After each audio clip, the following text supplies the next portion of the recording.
So Hsing-ay Su is an incredible pianist. Hsing-ay was also a Paul and Daisy Soros Fellow with me. And she's actually going to be playing a piece by one of the women who we commissioned.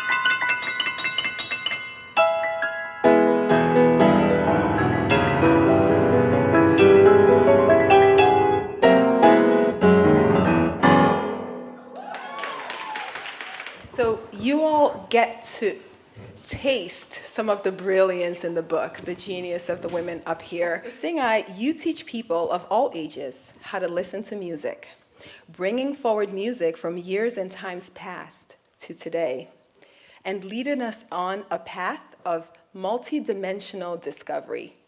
Beyond music, you're also a believer in the importance of creativity for all of us as human beings.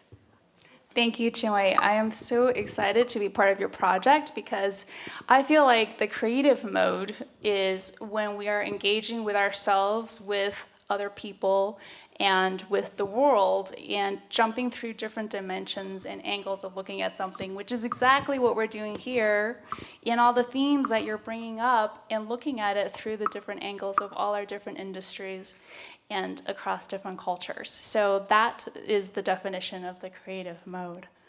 And for me personally, growing up in China, there were a lot of emotions that were prescribed. So it was very clear what you were supposed to get excited about and what you were supposed to condemn. And I know it's true for other families as well, but in China, it's a systematic level of understanding what emotions are used for, right? And then when I came here, I started to meet so many people with different ideas and diversity, and it really challenged me to think about how do I invite emotions and intuition and spaces for things that I don't understand. And so that has really changed the way that I engage with myself, others, and the world. And I have done, one of the most interesting things that I enjoy doing is a lot of musical pairings. So taking a piece of music and then matching it to maybe a particular wine or a painting, or maybe we have to talk about fashion. That would be really interesting. I haven't done that.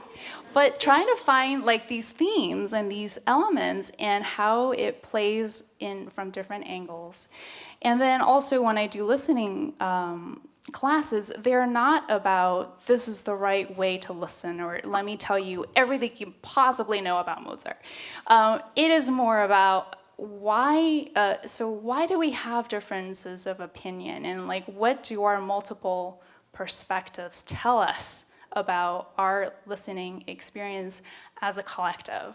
And so I really find it interesting to listen from the perspective of lots of people, especially people who are listening to this piece for the very first time, because they have this gut organic reaction.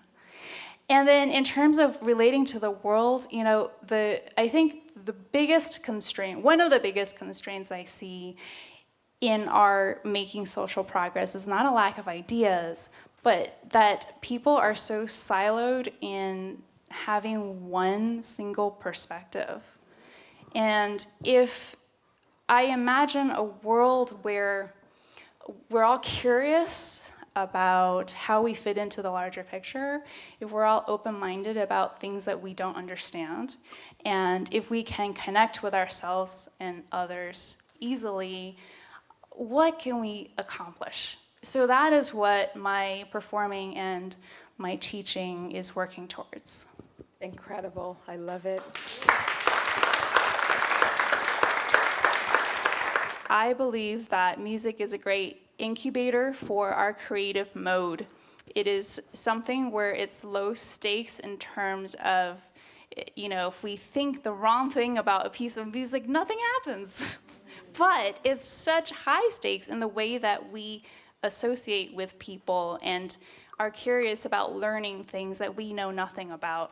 Classical music scares people because they think that you have to be some brilliant connoisseur in order to go to a concert, but it's not true, because we all bring our different experiences, our life experiences to the music that we're hearing, and then we're learning about cultures in different times and different places, and then we're expanding our concept of what the human experience is.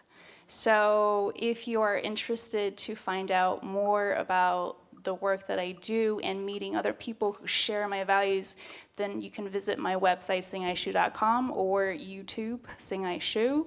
And in terms of supporting women, immigrant women, it's these intimate one-on-one relationships that I think music in my life has really been crucial in me pursuing my musical career and also in me trying to make an impact on others.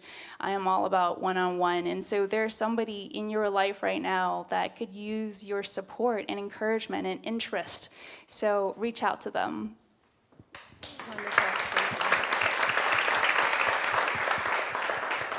So before my ask, I just want to thank Albania, Dee, Paula, and Hsing-ay for being such powerful and beautiful examples of immigrants, for your brilliant contributions to your industries, and also for paying it forward in such a beautiful way, and for being a part of this mission.